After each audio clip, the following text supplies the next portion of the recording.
Graduate YouTube studio presenting dead island.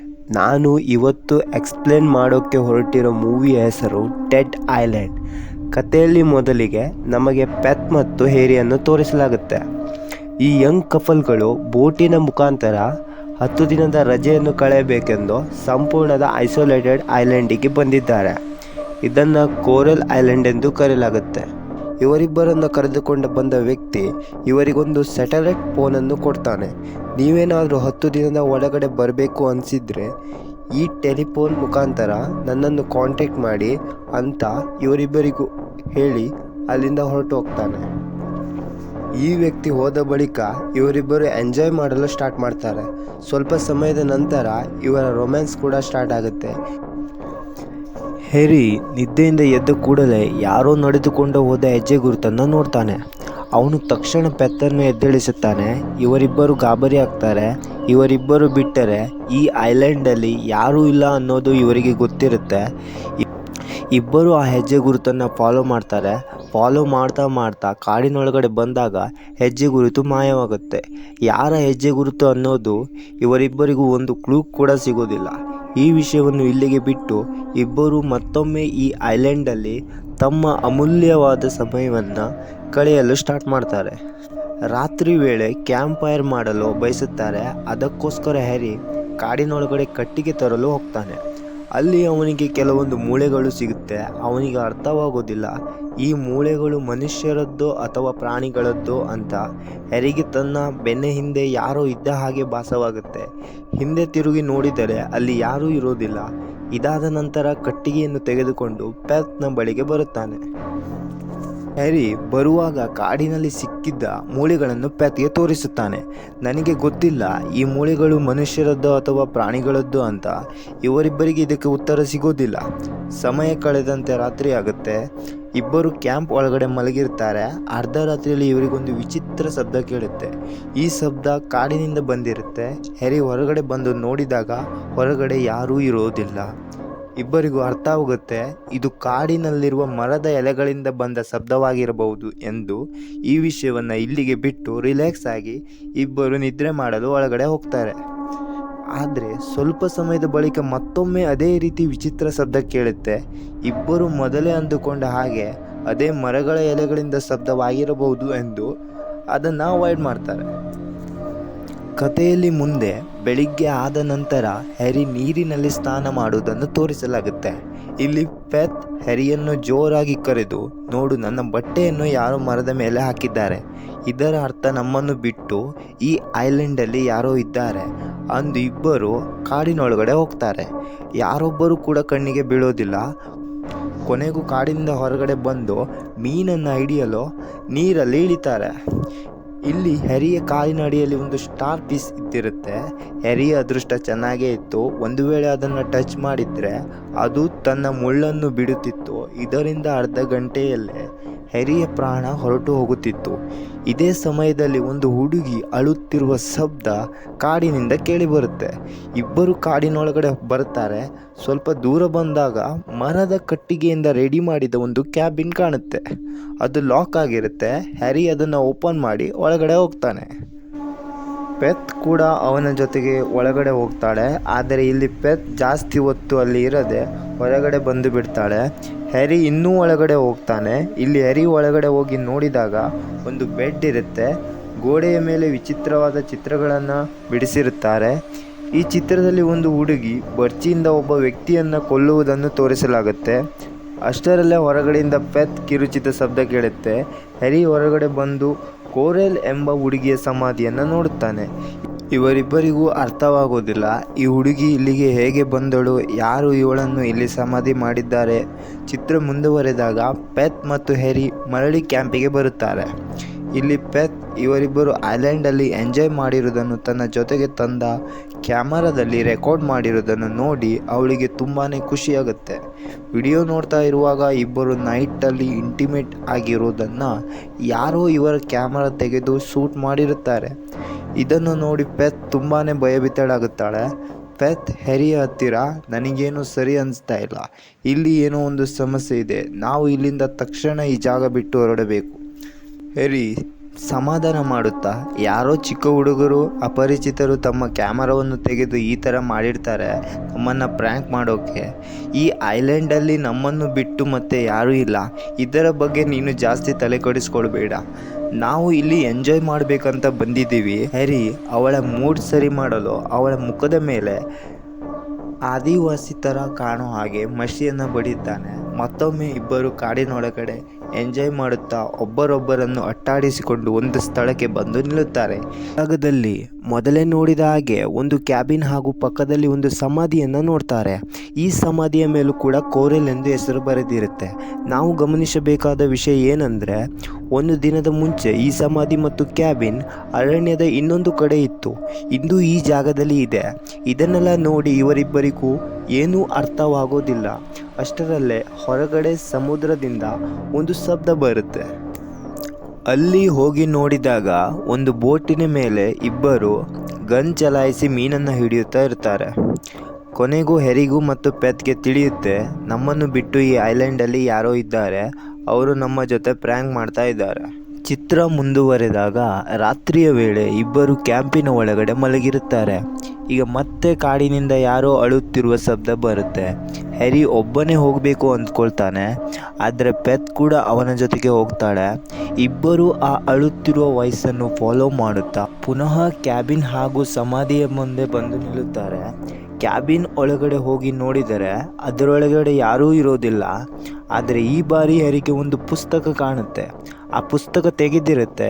ಯಾವ ರೀತಿ ಅಂದರೆ, ಇವರು ಬರೋಕ್ಕೂ ಮುಂಚೆ ಯಾರೋ ಇದನ್ನು ತೆಗೆದು ಓದಿದ್ದಾರೆ. ಪೆತ್ ಹೊರಗಡೆ ನೋಡ್ತಾಳೆ. ಕೋರೆಲ್ ಸಮಾಧಿಯನ್ನು ಯಾರೋ ಸರಿಪಡಿಸಿದ್ದಾರೆ. ಅದು ಮೊದಲಿಗಿಂತ ಒಳ್ಳೆಯ ಸ್ಥಿತಿಯಲ್ಲಿದೆ. ಇವರಿಬ್ಬರಿಗೂ ಅನಿಸುತ್ತೆ, ಬೆಳಿಗ್ಗೆ ಸಮುದ್ರದಲ್ಲಿ ಇಬ್ಬರು ಮೀನನ್ನು ಹಿಡಿಯುತ್ತಿದ್ದರಲ್ಲ, ಈ ಕ್ಯಾಬಿನ್ ಅವರದ್ದೇ. ಅವರೇ ಈ ಸಮಾಧಿಯನ್ನು ಸರಿಪಡಿಸಿದ್ದಾರೆ. ಇಬ್ಬರು ಕ್ಯಾಂಪಿಗೆ ವಾಪಸ್ ಬಂದಿರೋದನ್ನು ಚಿತ್ರದಲ್ಲಿ ತೋರಿಸಲಾಗುತ್ತೆ. ಪೆತ್ ತುಂಬಾ ಹೆದರಿಕೊಂಡಿದ್ದಾಳೆ. ಅವಳಿಗೆ ನಿದ್ರೆ ಮಾಡುವಾಗ ಯಾರೋ ಅವಳನ್ನು ವೀಕ್ಷಣೆ ಮಾಡುತ್ತಿರುವ ಹಾಗೆ ಫೀಲ್ ಆಗುತ್ತೆ. ಅದಕ್ಕೆ ಹ್ಯಾರಿ ನಾವು ಹೊರಗಡೆ ಮಲಗೋಣ ಎಂದು ಪೆತ್ಗೆ ಹೇಳುತ್ತಾನೆ. ಇಬ್ಬರು ಹೊರಗಡೆ ಮಲಗುತ್ತಾರೆ. ಬೆಳಿಗ್ಗೆ ಪೆತ್ ಎದ್ದು ನೋಡಿದಾಗ ಯಾರೋ ಜೆಲಿಫಿಶನ್ನು ಸಾಯಿಸಿ ಅಲ್ಲಿ ನೇತಾಕಿ ಇಟ್ಟಿದ್ದಾರೆ. ಪೆತ್ ತುಂಬಾ ಹೆದರಿಕೊಂಡು ಹ್ಯಾರಿ ಹತ್ತಿರ, ನಾನು ಮತ್ತೆ ಇಲ್ಲಿ ಇರಲು ಇಷ್ಟಪಡುವುದಿಲ್ಲ, ನಾವಿನ್ನು ಇಲ್ಲಿಂದ ತಕ್ಷಣ ಹೊರಟು ಹೋಗೋಣ. ಮೊದಲೇ ಚಿತ್ರದಲ್ಲಿ ತೋರಿಸಿದ ಹಾಗೆ ಈ ಐಲ್ಯಾಂಡಲ್ಲಿ ಇವರಿಬ್ಬರನ್ನು ಬಿಡಲು ಬಂದ ವ್ಯಕ್ತಿ ಇವರಿಗೊಂದು ಸ್ಯಾಟಲೈಟ್ ಫೋನನ್ನು ಕೊಟ್ಟು, ನಿಮಗೆ ಈ 10 ದಿನದ ಒಳಗಡೆ ಹೆಲ್ಪ್ ಬೇಕಾಗಿದ್ದರೆ ಇದರಿಂದ ಕಾಂಟ್ಯಾಕ್ಟ್ ಮಾಡಿ ಎಂದು ಸ್ಯಾಟಲೈಟ್ ಫೋನನ್ನು ಕೊಟ್ಟು ಹೋಗಿರುತ್ತಾನೆ. ಹ್ಯಾರಿ ಮತ್ತು ಪೆತ್ ಅದೇ ಸ್ಯಾಟಲೈಟ್ ಫೋನನ್ನು ಹುಡುಕಲು ಸ್ಟಾರ್ಟ್ ಮಾಡ್ತಾರೆ. ಆದರೆ ಇವರ ಕೈಗೆ ಆ ಸ್ಯಾಟಲೈಟ್ ಫೋನ್ ಸಿಗೋದಿಲ್ಲ. ಒಂದು ದಿನದ ಮುಂಚೆ ಸಮುದ್ರದಲ್ಲಿ ಗನ್ ಚಲಾಯಿಸಿ ಮೀನನ್ನು ಹಿಡಿಯುತ್ತಿದ್ದರಲ್ಲ, ಅವರೇ ಈ ಸ್ಯಾಟಲೈಟ್ ಫೋನನ್ನು ಕದ್ದಿರಬಹುದು ಎಂದು ಡೌಟ್ ಪಡ್ತಾರೆ. ಅವರ ಬೋಟ್ ಕೂಡ ಈಗ ಸಮುದ್ರದಲ್ಲೇ ಇದೆ. ಅವರಿಬ್ಬರು ಕೂಡ ಈ ಐಲ್ಯಾಂಡಲ್ಲೇ ಇದ್ದಾರೆ ಎಂದು ಹ್ಯಾರಿ ಸ್ವಲ್ಪ ದೂರ ಹೋಗಿ ನೋಡ್ತಾನೆ. ಅವರಿಬ್ಬರು ಇಲ್ಲೇ ಸ್ಟೇ ಮಾಡಿದ್ದಾರೆ. ಹ್ಯಾರಿಯ ಜೊತೆಗೆ ಪೆತ್ ಕೂಡ ಹಿಂದೆ ಬಂದಿರುತ್ತಾಳೆ. ಹ್ಯಾರಿ ಅವರ ಹತ್ತಿರ ಸಹಾಯ ಕೇಳ್ತಾನೆ. ಆದರೆ ಇವರಿಬ್ಬರಿಗೂ ಇಂಗ್ಲೀಷ್ ಬರೋದಿಲ್ಲ. ಸ್ವಲ್ಪ ಹೊತ್ತಿಗೆ ಇಬ್ಬರು ಕೂಡ ಪೆತ್ನ ಜೊತೆಗೆ ಕೆಟ್ಟದಾಗಿ ನಡೆದುಕೊಳ್ಳುತ್ತಾರೆ. ಇದೇ ಕಾರಣ ಇಲ್ಲಿ ಹ್ಯಾರಿ ಮತ್ತು ಅವರಿಬ್ಬರ ನಡುವೆ ಒಂದು ದೊಡ್ಡ ಗಲಾಟೆ ನಡೆಯುತ್ತೆ.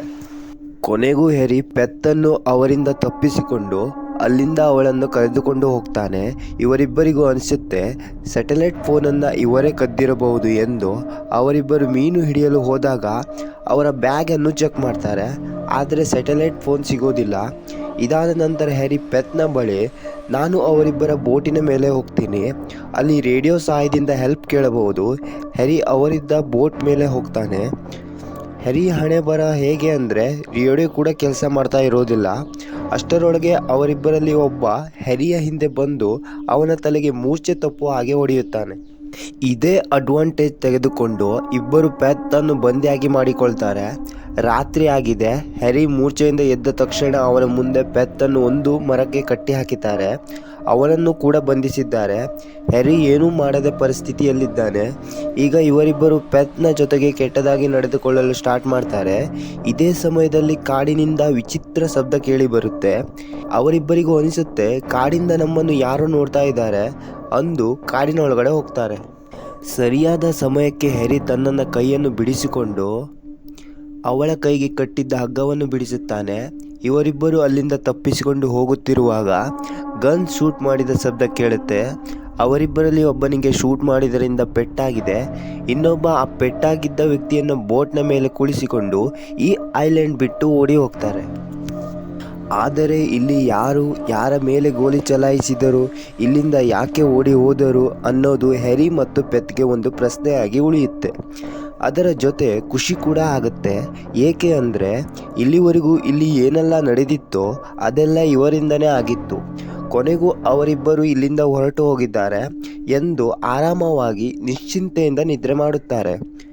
ಬೆಳಿಗ್ಗೆ ಪೆತ್ಗೆ ಎಚ್ಚರವಾದಾಗ ರಕ್ತದ ಗುರುತನ್ನು ನೋಡುತ್ತಾಳೆ. ಆ ರಕ್ತದ ಗುರುತನ್ನು ಫಾಲೋ ಮಾಡುತ್ತಾ ಪುನಃ ಅದೇ ಕ್ಯಾಬಿನ್ ಮುಂದೆಗಡೆ ಬಂದು ನಿಲ್ಲುತ್ತಾಳೆ. ಡೋರ್ ಓಪನ್ ಮಾಡಿ ಒಳಗಡೆ ಹೋದಾಗ ಹ್ಯಾರಿಗೆ ಸಿಕ್ಕಿದ್ದ ಅದೇ ಬುಕ್ಕನ್ನು ನೋಡುತ್ತಾಳೆ. ಆ ಬುಕ್ಕನ್ನು ಓದಲು ಸ್ಟಾರ್ಟ್ ಮಾಡುತ್ತಿರುವಾಗ ಅದೇ ಸಮಯಕ್ಕೆ ಹ್ಯಾರಿ ಕೂಡ ಅಲ್ಲಿಗೆ ಬರುತ್ತಾನೆ. ಪೆತ್ ಹ್ಯಾರಿಗೆ ಹೇಳುತ್ತಾ, ಈ ಬುಕ್ಕನ್ನು ಜಿನ್ ಎಂಬ ವ್ಯಕ್ತಿ ಬರೆದಿದ್ದಾನೆ.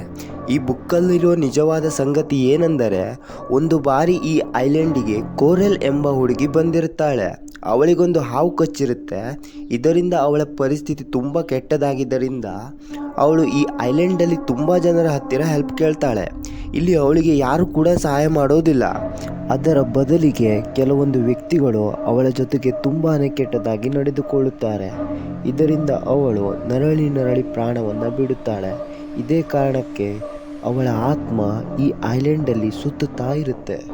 ಪೆತ್ ಹೇಳ್ತಾಳೆ, ಈ ಬುಕ್ ಜಿನ್ ಬರೆದಿದ್ದು, ಇಲ್ಲಿ ಇರುವ ಕ್ಯಾಬಿನ್ ಕೂಡ ಅವನದ್ದೇ. ಅವನು ಈ ಐಲ್ಯಾಂಡಲ್ಲಿ ಎಕ್ಸ್ಪೀರಿಯನ್ಸ್ ಮಾಡಿದ್ದು ಅದನ್ನೆಲ್ಲ ಈ ಬುಕ್ಕಲ್ಲಿ ಬರೆದಿಟ್ಟಿದ್ದಾನೆ. ಈ ಮಾತನ್ನು ಕೇಳಿ ಹ್ಯಾರಿಗೆ ನಂಬಿಕೆ ಬರೋದಿಲ್ಲ. ಅವನು ಮೊದಲಿನಿಂದ ಈ ಥರದ ಕಟ್ಟುಕತೆಗಳನ್ನೆಲ್ಲ ನಂಬುವಂಥ ವ್ಯಕ್ತಿತ್ವ ಅವನದಲ್ಲ. ಅದಕ್ಕೆ ಹ್ಯಾರಿ ಈ ಜಾಗದಿಂದ ಹೊರಟು ಹೋಗ್ತಾನೆ. ಇಲ್ಲಿ ಪೆತ್ ಸಮಾಧಿಯ ಮೇಲೆ ಒಂದಿಷ್ಟು ಕಲ್ಲನ್ನು ಇಡುತ್ತಾಳೆ. ಕಥೆಯ ಇನ್ನೊಂದು ಭಾಗದಲ್ಲಿ ಹ್ಯಾರಿ ಮ್ಯೂಸಿಕ್ ಕೇಳುವುದನ್ನು ತೋರಿಸಲಾಗುತ್ತೆ. ಅವನ ಹಿಂದೆ ಒಂದು ವಿಚಿತ್ರವಾದ ಕೆಟ್ಟ ಶಕ್ತಿಯೊಂದು ಬಂದಂತೆ ಆಗುತ್ತೆ. ಹ್ಯಾರಿ ಹಿಂದೆ ತಿರುಗಿ ನೋಡಿದರೆ ಅಲ್ಲಿ ಯಾರೊಬ್ಬರು ಕೂಡ ಇರುವುದಿಲ್ಲ. ಕೆಲವು ಸಮಯದ ನಂತರ ರಾತ್ರಿ ಕೂಡ ಆಗುತ್ತೆ. ಇಲ್ಲಿ ಪೆತ್ ಹ್ಯಾರಿಯ ಹತ್ತಿರ, ನಾವಿಬ್ಬರು ಇಲ್ಲಿಂದ ಹೊರಟು ಹೋಗೋಣ, ಇಲ್ಲೇ ಇದ್ದರೆ ನಮಗೆ ಸಮಸ್ಯೆ ಆಗುವುದಂತೂ ಖಂಡಿತ. ನನ್ನ ಪ್ರಕಾರ ಆ ಬುಕ್ಕಲ್ಲಿ ಬರೆದಿಟ್ಟ ಪ್ರತಿಯೊಂದು ವಿಷಯ ಕೂಡ ಸತ್ಯ. ಅದಕ್ಕೆ ಹ್ಯಾರಿ ಪುಸ್ತಕದಲ್ಲಿ ಬರೆದ ಹಾಗೆ ಈ ಐಲ್ಯಾಂಡ್ಗೆ ಬರುವ ಪ್ರತಿಯೊಬ್ಬರನ್ನು ಆ ಆತ್ಮ ಸಾಯಿಸುವುದಾದರೆ ಇಲ್ಲಿವರೆಗೆ ನಾವು ಹೇಗೆ ಬದುಕಿದ್ದೀವಿ? ಈ ಮಾತಿಗೆ ಪೆತ್ನ ಬಳಿ ಯಾವುದೇ ಉತ್ತರ ಇರುವುದಿಲ್ಲ. ಕಥೆಯಲ್ಲಿ ಪೆತ್ ತುಂಬಾನೇ ಭಯಭೀತಳಾಗಿ ಇರುವ ಹಾಗೆ ಕಾಣಿಸುತ್ತೆ. ರಾತ್ರಿ ವೇಳೆ ಮತ್ತೆ ಇವರಿಬ್ಬರ ಬಳಿ ಯಾರೋ ಇದ್ದಾರೆ ಅನ್ನೋ ಫೀಲ್ ಆಗುತ್ತೆ. ಸುತ್ತಮುತ್ತ ನೋಡಿದರೆ ಅಲ್ಲಿ ಯಾರೂ ಇರೋದಿಲ್ಲ. ಬೆಳಿಗ್ಗೆ ಪೆತ್ ಅಳುತ್ತಾ, ಇಲ್ಲಿಂದ ನಾವು ಹೊರಟು ಹೋಗೋಣ ಪ್ಲೀಸ್, ನಾವು ಇಲ್ಲೇ ಇದ್ದರೆ ನಮಗೆ ತೊಂದರೆ ಆಗುವುದಂತೂ ಖಂಡಿತ. ವೀಕ್ಷಕರೇ, ಇವರಿಬ್ಬರು ಇಲ್ಲಿ ಸ್ಟೇ ಮಾಡಿ 7 ದಿನ ಆಗಿದೆ. ಕೊನೆಗೂ ಹ್ಯಾರಿ ಇಲ್ಲಿಂದ ಹೊರಡಲು ಒಪ್ಪಿಕೊಳ್ಳುತ್ತಾನೆ. ಆಕಾಶದಲ್ಲಿ ಒಂದು ವಿಮಾನ ಹೋಗುತ್ತಿರುವುದನ್ನು ಕಾಣುತ್ತಾರೆ. ತಕ್ಷಣ ಸುಮಾರು ಕಟ್ಟಿಗೆಯನ್ನು ತಂದು ಬೆಂಕಿ ಹಚ್ಚುತ್ತಾರೆ. ಯಾಕೆ ಅಂದರೆ ಯಾವುದಾದರೂ ಪ್ಲೇನ್ ಹೋಗುತ್ತಿರುವಾಗ ಬೆಂಕಿ ಹಚ್ಚಿರುವುದನ್ನು ನೋಡಿ ಹೆಲ್ಪ್ ಮಾಡಬಹುದು ಅಂತ ಕಟ್ಟಿಗೆ ಹಾಕುತ್ತಿರುವಾಗ ಅಷ್ಟರೊಳಗಡೆ ಸ್ಯಾಟಲೈಟ್ ಫೋನ್ ರಿಂಗ್ ಆಗುತ್ತೆ. ಆ ಸ್ಯಾಟಲೈಟ್ ಫೋನ್ ಸೌಂಡ್ ಫಾಲೋ ಮಾಡುತ್ತಾ ಕಾಡಿನೊಳಗಡೆ ಹೋಗಿ ಕ್ಯಾಬಿನ್ ಮುಂದೆ ಬಂದು ನಿಲ್ಲುತ್ತಾನೆ. ಸೌಂಡ್ ಕ್ಯಾಬಿನ್ ಒಳಗಡೆಯಿಂದಾನೇ ಬರುತ್ತಾ ಇದೆ. ಹ್ಯಾರಿ ಒಳಗಡೆ ಹೋಗಿ ಫೋನನ್ನು ರಿಸೀವ್ ಮಾಡ್ತಾನೆ. ಫೋನಲ್ಲಿ ಒಂದು ಹುಡುಗಿ ಕಿರಿಚಾಡೋದು, ನೋವಿನಿಂದ ಅಳೋದು ಕೇಳಿಸುತ್ತೆ. ಅದನ್ನು ಕೇಳಿ ಹ್ಯಾರಿ ತುಂಬಾ ಹೆದರಿಕೊಂಡು ಫೋನನ್ನು ಕೆಳಗೆ ಎಸೆದು ಬಿಡುತ್ತಾನೆ. ಮತ್ತೆ ಇನ್ನೊಂದು ಬಾರಿ ಫೋನ್ ರಿಂಗ್ ಆಗುತ್ತೆ. ಇದರಿಂದ ಹ್ಯಾರಿ ಇನ್ನೂ ತುಂಬ ಭಯಭೀತನಾಗುತ್ತಾನೆ. ಆದರೆ ಇದೇ ಸಮಯದಲ್ಲಿ ಹ್ಯಾರಿ ಹಿಂದೆ ಒಂದು ಹುಡುಗಿ ಬಂದು ನಿಲ್ಲುತ್ತಾಳೆ. ಈ ಹುಡುಗಿ ಬೇರೆ ಯಾರೂ ಅಲ್ಲ, ಕೋರೆಲ್ ಆಗಿರುತ್ತಾಳೆ. ಏನಂದರೆ ಜಿನ್ ಬುಕ್ಕಲ್ಲಿ ಬರೆದಿಟ್ಟಿದ್ದಲ್ಲ ನಿಜ. ಈ ಐಲ್ಯಾಂಡ್ಗೆ ಯಾರೇ ಬಂದರೂ ಕೋರೆಲ್ ಅವರನ್ನು ಸಾಯಿಸದೆ ಬಿಡೋದಿಲ್ಲ. ಇನ್ನೊಂದು ಕಡೆ ಪೆತ್ ಹ್ಯಾರಿ ಬರುವಿಕೆಗಾಗಿ ವೇಟ್ ಮಾಡ್ತಾ ಇದ್ದಾಳೆ. ರಾತ್ರಿ ಆದರೂ ಹ್ಯಾರಿ ಬರದ ಕಾರಣ ಪೆತ್ ಕಾಡಿನೊಳಗಡೆ ಹೋಗಿ ನೋಡಿದಾಗ ಇಲ್ಲಿ ಇವಳು ಕೋರೆಲ್ ಸಮಾಧಿಯ ಮೇಲೆ ರಕ್ತ ಬಿದ್ದಿರುವುದನ್ನು ನೋಡುತ್ತಾಳೆ. ಪೆತ್ ಮೇಲೆ ನೋಡಿದಾಗ ಹ್ಯಾರಿಯನ್ನು ಯಾರೋ ಭಯಂಕರವಾಗಿ ಕೊಂದು ಕೋರೆಲ್ ಸಮಾಧಿಯ ಮೇಲೆ ನೇತು ಹಾಕಿದ್ದಾರೆ. ಇದನ್ನೆಲ್ಲ ನೋಡಿ ಪೆತ್ ಮೂರ್ಛೆ ತಪ್ಪಿ ಬೀಳುತ್ತಾಳೆ. ಕಥೆಯಲ್ಲಿ ಮುಂದೆ ಪೆತ್ ಮೂರ್ಛೆಯಿಂದ ಎದ್ದ ತಕ್ಷಣ ಸುತ್ತಮುತ್ತ ನೋಡುತ್ತಾಳೆ. ಕೋರೆಲ್ ಸಮಾಧಿಯ ಮೇಲೆ ಎಲ್ಲ ಕ್ಲೀನ್ ಆಗಿ ಇರುತ್ತೆ. ಹ್ಯಾರಿಯ ಡೆಡ್ ಬಾಡಿ ಕೂಡ ಇರೋದಿಲ್ಲ. ಪೆತ್ ತಕ್ಷಣ ಅಲ್ಲಿಂದ ಹೊರಟು ಬಿಡ್ತಾಳೆ. ಅವಳು ಈ ಜಾಗದಿಂದ ಹೊರಡಬೇಕು ಅಂತ ಆಕಾಶದಲ್ಲಿ ಬರುವ ವಿಮಾನಕ್ಕೆ ದೊಡ್ಡದಾಗಿ ಸಿಗ್ನಲ್ ಕೊಡಲು ಕಟ್ಟಿಗೆಗೆ ಬೆಂಕಿಯನ್ನು ಇಡುತ್ತಾಳೆ. ಅದೇ ಸಮಯದಲ್ಲಿ ಪಕ್ಕದಲ್ಲಿ ಯಾರೋ ಗುಂಡಿ ತೆಗೆದಿರುವುದನ್ನು ನೋಡುತ್ತಾಳೆ. ಅವಳಿಗೆ ತಿಳಿಯುತ್ತೆ ಇದು ಹ್ಯಾರಿಯನ್ನು ಸಮಾಧಿ ಮಾಡಲೆಂದು ತೆಗೆದಿದ್ದಾರೆ. ಕೆಲವು ಸಮಯದ ನಂತರ ಪೆತ್ಗೆ ಸಮುದ್ರದಲ್ಲಿ ಯಾರೋ ಒಬ್ಬರು ತನ್ನ ಬಳಿಗೆ ಬಾ ಎಂದು ಕರೆದ ಹಾಗೆ ಅನಿಸುತ್ತೆ. ಪೆತ್ ಅದೇ ದಿಕ್ಕಿನಲ್ಲಿ ಓಡುತ್ತಾಳೆ. ನೀರಿನಲ್ಲಿ ಓಡುವಾಗ ಇವಳ ಕಾಲು ಜೆಲಿಫಿಶ್ ಮೇಲೆ ಬೀಳುತ್ತೆ. ಜೆಲಿಫಿಶ್ ಮುಳ್ಳು ತಾಗಿದರೆ ಅರ್ಧ ಗಂಟೆಯಲ್ಲಿ ಅವಳ ಸಾವು ಬರೆದಿಟ್ಟ ಹಾಗೆ. ದೂರದಲ್ಲಿರುವವರು ಯಾರೆಂದರೆ ಅದು ಕೋರೆಲ್ ಆಗಿದ್ದಳು. ಪೆತ್ ಸಾಯುವಾಗ ಕೋರೆಲ್ ಅವಳನ್ನೇ ನೋಡುತ್ತಿದ್ದಳು. ಇಲ್ಲಿ ಪೆತ್ಗೆ ಜೀವನದ ಅಮೂಲ್ಯ ಕ್ಷಣಗಳು ಹಾಗೂ ಹ್ಯಾರಿಯ ಜೊತೆಗೆ ಈ ಐಲ್ಯಾಂಡಲ್ಲಿ ಎಂಜಾಯ್ ಮಾಡಿದ್ದ ಎಲ್ಲ ನೆನಪುಗಳು ಬರುತ್ತೆ. ಕೊನೆಗೂ ಪೆತ್ ಸಾವು ಕೂಡ ಆಗುತ್ತೆ. ಈಗ 10 ದಿನ ಕಳೆದಿದೆ. ಈಗ ಅದೇ ವ್ಯಕ್ತಿ ಪೆತ್ ಮತ್ತು ಹ್ಯಾರಿಯನ್ನು ಕರೆದುಕೊಂಡು ಹೋಗಲು ಬಂದಿದ್ದಾನೆ. ಆದರೆ ಹ್ಯಾರಿ ಮತ್ತು ಪೆತ್ ಎಲ್ಲಿಯೂ ಕಾಣುವುದಿಲ್ಲ. ಅವರನ್ನು ಹುಡುಕುತ್ತಾ ಈ ವ್ಯಕ್ತಿ ಕಾಡಿನೊಳಗಡೆ ಹೋಗುತ್ತಾನೆ. ಇವನಿಗೂ ಅದೇ ಕ್ಯಾಬಿನ್ ಕಾಣಿಸುತ್ತೆ. ಕ್ಯಾಬಿನ್ ಒಳಗಡೆ ಹೋಗುತ್ತಾನೆ. ಅಲ್ಲಿ ಇದ್ದ ಪುಸ್ತಕವನ್ನು ನೋಡಿ ಓದಲು ಸ್ಟಾರ್ಟ್ ಮಾಡುತ್ತಾ ಇರುವಾಗ ಪೆತ್ ಎದುರು ಬಂದು ನಿಲ್ಲುತ್ತಾಳೆ. ಇದರ ಅರ್ಥ ಕೋರೆಲ್ ಥರ ಪೆತ್ ಕೂಡ ಈ ಐಲ್ಯಾಂಡ್ಗೆ ಬಂದವರನ್ನ ಸಾಯಿಸುತ್ತಾಳೆ. ಚಿತ್ರದ ಕೊನೆಯಲ್ಲಿ ತೋರಿಸಲಾಗುತ್ತೆ ಕೋರೆಲ್ ಸಮಾಧಿಯ ಪಕ್ಕ ಪೆತ್ ಸಮಾಧಿ ಕೂಡ ಇರುತ್ತೆ. ಸ್ನೇಹಿತರೆ, ಕತೆ ಇಲ್ಲಿಗೆ ಮುಗಿಯುತ್ತೆ. ಮತ್ತೊಂದು ಒಳ್ಳೆಯ ಕತೆ ಜೊತೆಗೆ ಬರ್ತೀನಿ. ಅಲ್ಲಿವರೆಗೂ ವೇಟ್ ಮಾಡ್ತಾ ಇರಿ.